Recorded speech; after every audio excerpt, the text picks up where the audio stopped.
నమస్కారం స్నేహితులారా. చనిపోయినవారి ఏ 3 వస్తువులు ఎప్పుడు తాగకూడదు? హిందూ ధర్మ గ్రంథాలలో గరుడ పురాణం ఒక ప్రముఖమైన స్థానాన్ని కలిగి ఉంది.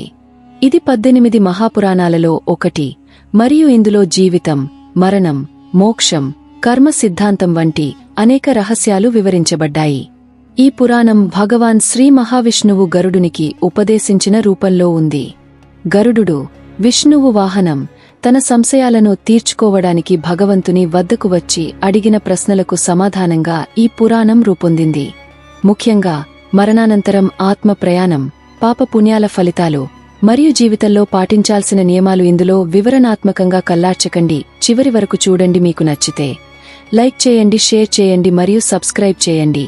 రండి, ఆలస్యం లేకుండా మొదలు పెడదాం. పురాణకాలం. గరుడుని సంశయాలు మరియు విష్ణువు ఉపదేశం. ప్రారంభం. పురాణాల ప్రకారం సృష్టి ప్రారంభ కాలంలో గరుడు విష్ణువు వాహనం మరియు ఒక గొప్ప భక్తుడు. జీవితం మరియు మరణం గురించి అనేక సంశయాలతో భగవాన్ విష్ణువు వద్దకు వచ్చాడు. గరుడు అడిగాడు, ఓ భగవాన్, మనిషి మరణించిన తర్వాత ఆత్మ ఏమవుతుంది? పాప పుణ్యాలు ఎలా ప్రభావితం చేస్తాయి? మరియు బ్రతికి ఉన్నవారు చనిపోయినవారి వస్తువులతో ఎలా వ్యవహరించాలి? విష్ణువు స్మితహాసంతో సమాధానమిచ్చాడు, ఓ గరుడా, జీవితం అనేది కర్మ ఫలితం. పుట్టుక మరియు మరణం సృష్టి చక్రంలో భాగం. మరణించిన తర్వాత ఆత్మ యమలోకానికి వెళ్తుంది. అక్కడ యముడు కర్మలను తూకం వేసి నిర్ణయిస్తాడు. మంచి కర్మలు స్వర్గానికి, చెడు కర్మలు నరకానికి దారి తీస్తాయి. కాని బ్రతికి ఉన్నవారు చనిపోయినవారి వస్తువులను ఉపయోగించడం వల్ల ఆత్మలకు అడ్డంకులు ఏర్పడతాయి. ఇక్కడే విష్ణువు 3 వస్తువుల గురించి ఉపదేశిస్తాడు. ఈ స్లాబ్లో పురాణకాలంలో ఈ జ్ఞానం ఋషులు, మునుల ద్వారా వ్యాప్తి చెందింది. గరుడ పురాణం రచన కాలం సుమారు 800 నుంచి 1000 వరకు సీఈగా అంచనా వేయబడింది. కాని దాని మూలాలు వేదకాలం నుండి ఉన్నాయి. ఈ ఉపదేశం మానవులకు మరణాన్ని భయపడకుండా ధర్మాన్ని పాటించమని తెలిపింది. మధ్యయుగం. గరుడ పురాణం వ్యాప్తి మరియు 3 వస్తువుల వివరణ. 10వ శతాబ్ది నుండి 18వ శతాబ్ది వరకు. మధ్యయుగంలో గరుడ పురాణం భక్తి ఉద్యమాలలో ప్రముఖమైంది. భక్తులు, పండితులు ఈ పురాణాన్ని పయించి మరణ క్రియలలో ఉపయోగించారు. విష్ణువు గరుడునికి వివరించినట్టు చనిపోయిన వ్యక్తి యొక్క వస్త్రాలు, బట్టలు ధరించకూడదు. ఎందుకంటే వస్త్రాలు శరీరానికి సన్నిహితంగా ఉంటాయి.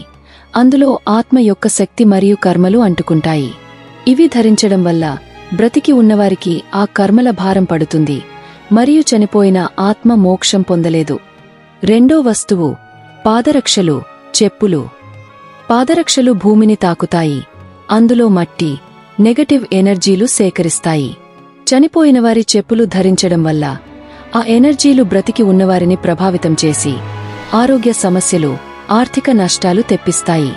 ఆత్మ ప్రేత రూపంలో మారి బాధిస్తుంది. మూడో వస్తువు ఆభరణాలు, నగలు. నగలు ఆత్మతో ముడిపడి ఉంటాయి.